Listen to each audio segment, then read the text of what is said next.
artichoke dip.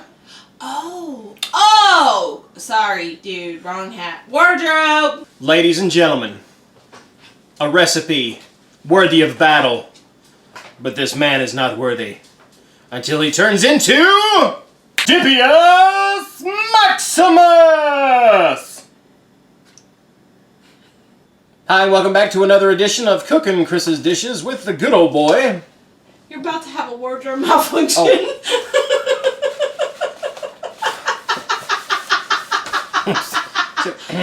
Things was popping out. Keep your shirt on.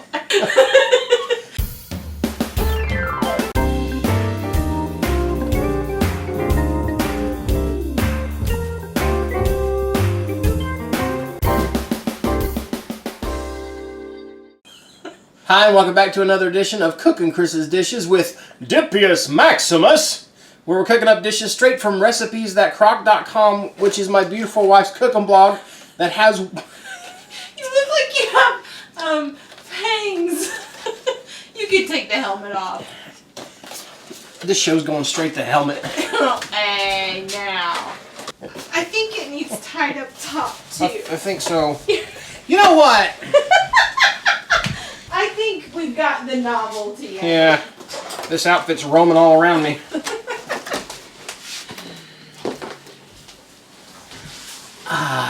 So much better. Are you... Oh, I'll so get vid. My wife just put it on. My wife just put on the costume. Y'all want to see it? You do, don't you? No! Yeah, I don't think that's going to happen.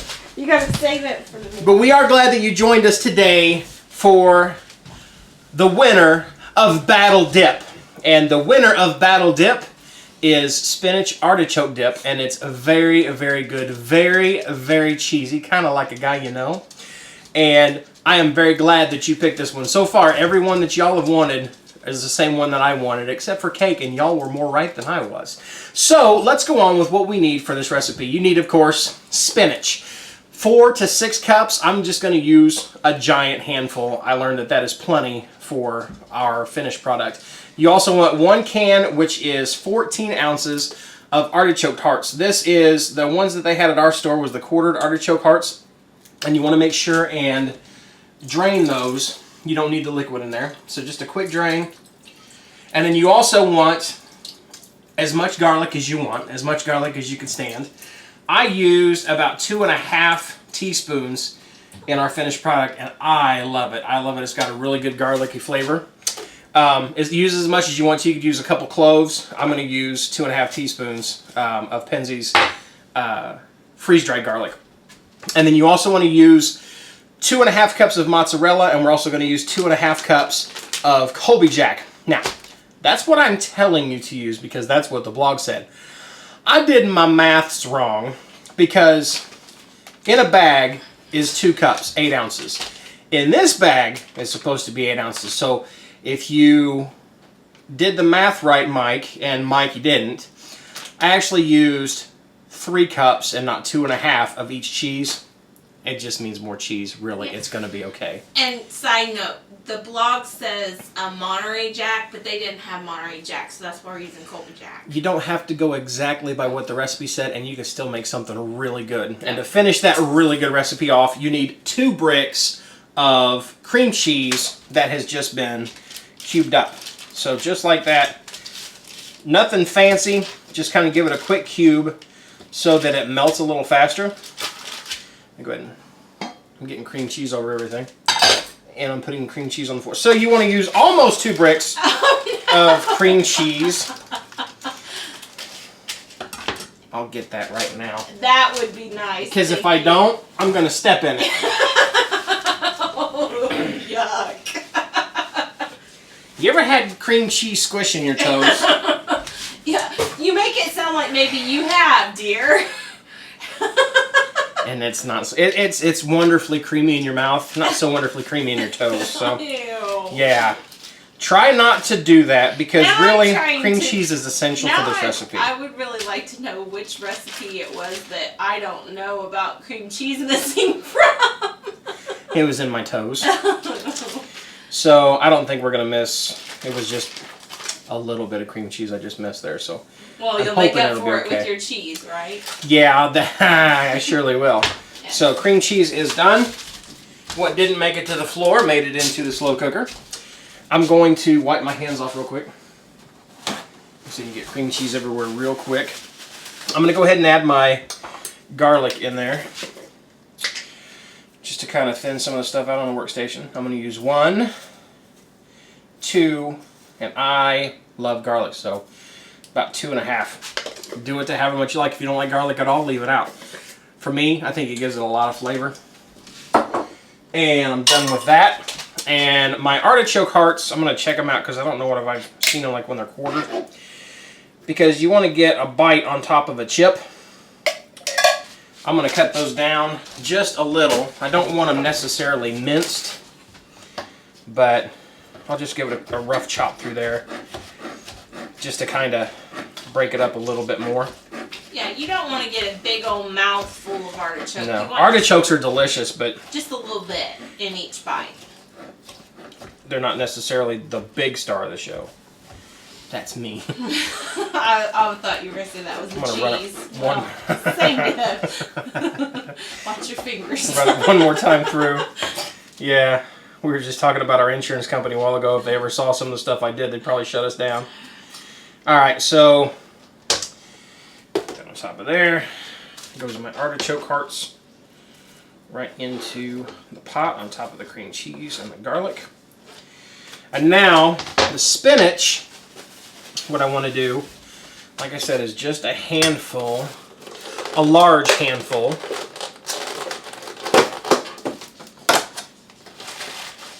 Large handful.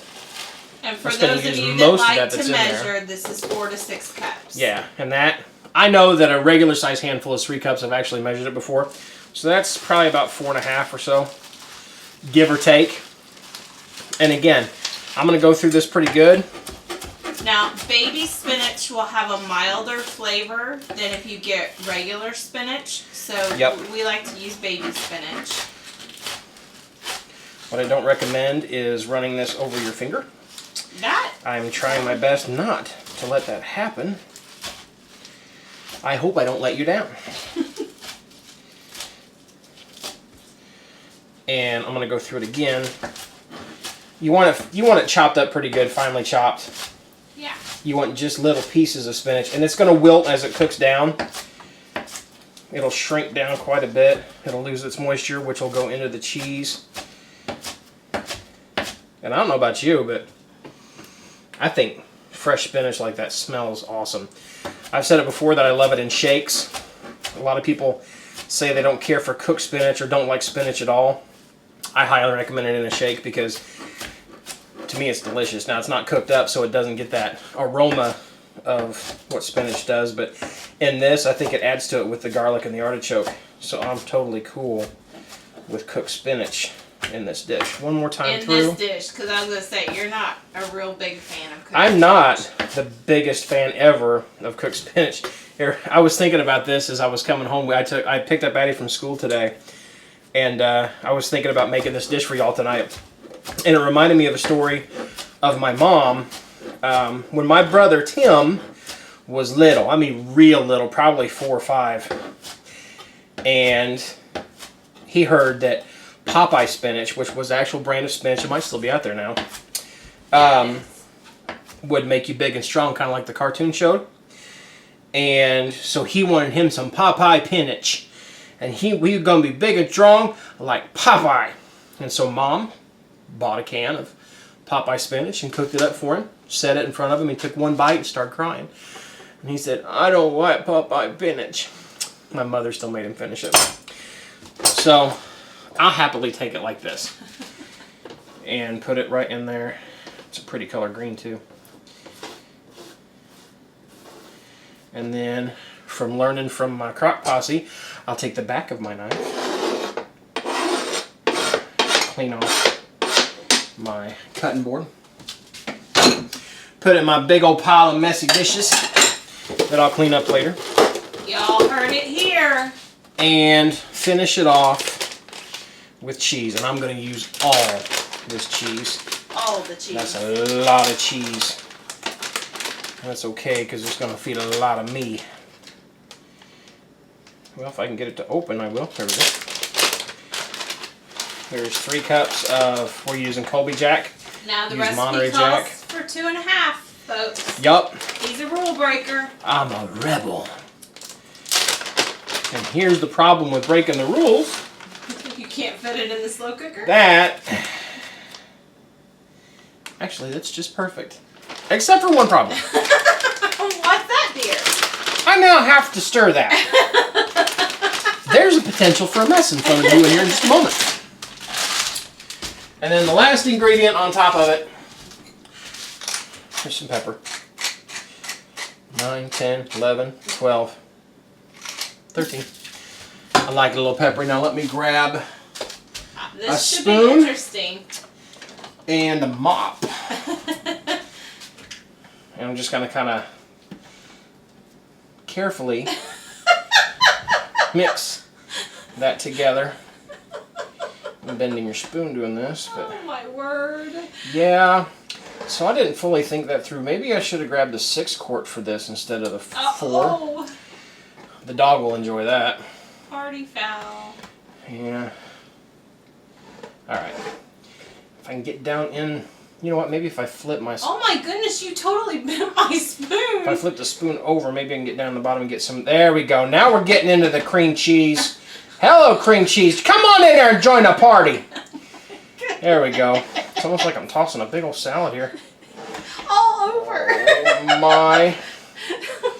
All right, let's go back to the big side and get I think, just a couple honey, misters. I think it'll be fine. Just heat it up for a I'm little trying to while. get that. If I can get that center, there we go. Center. See, look, it's not as bad as what you're thinking.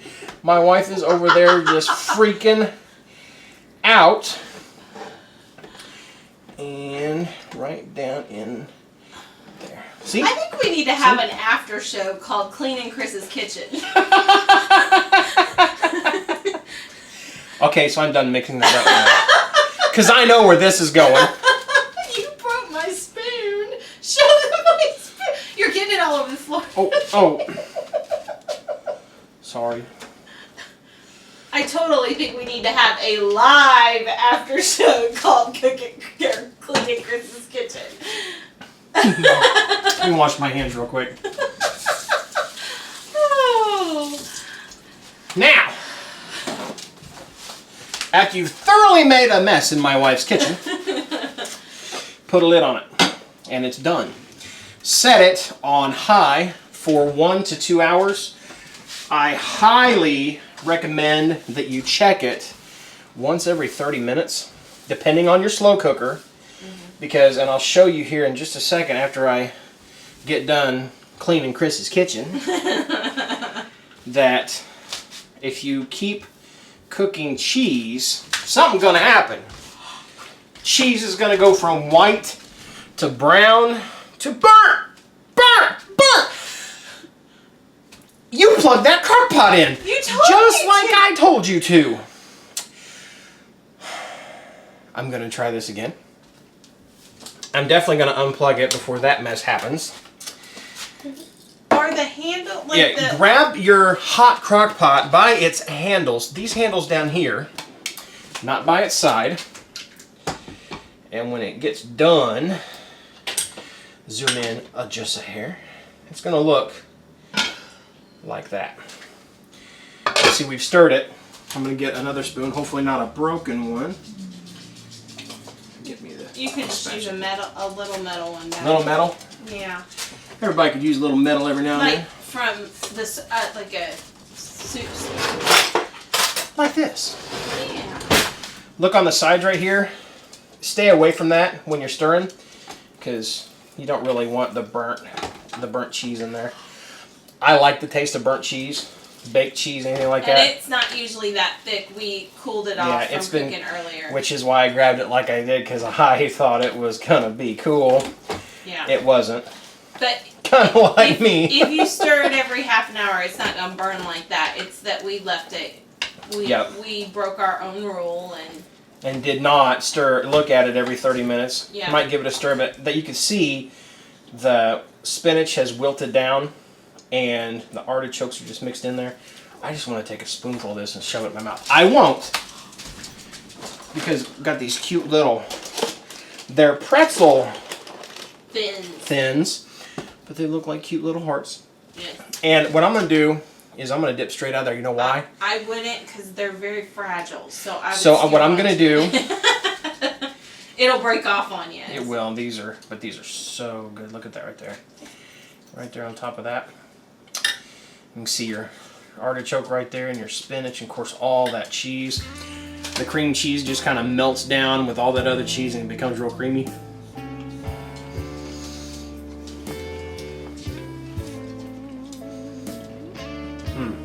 Yeah.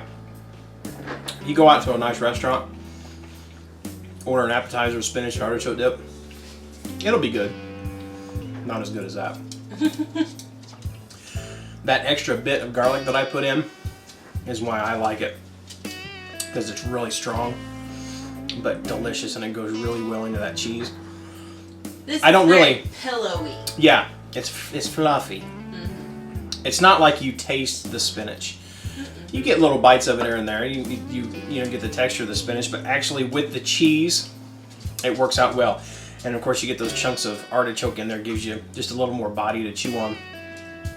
And it is absolutely delicious. Y'all picked a winner, and I am so grateful that you did, because this makes for a great dinner. I don't necessarily recommend that you have just this for dinner, but if you're gonna have a dip for dinner, I know what I would pick. But we want to thank you for watching. Let me chew my food in front of you. We also want to thank you for watching another episode of Cooking Chris's Dishes. If you like what you saw, if you dig what we're laying down below, click the subscribe button. Become a member of our Crock Posse that's growing in numbers every single day, and we love every single one of you. And keep watching, because if y'all keep watching, we'll keep cooking, and all will be well. Bye. Haha.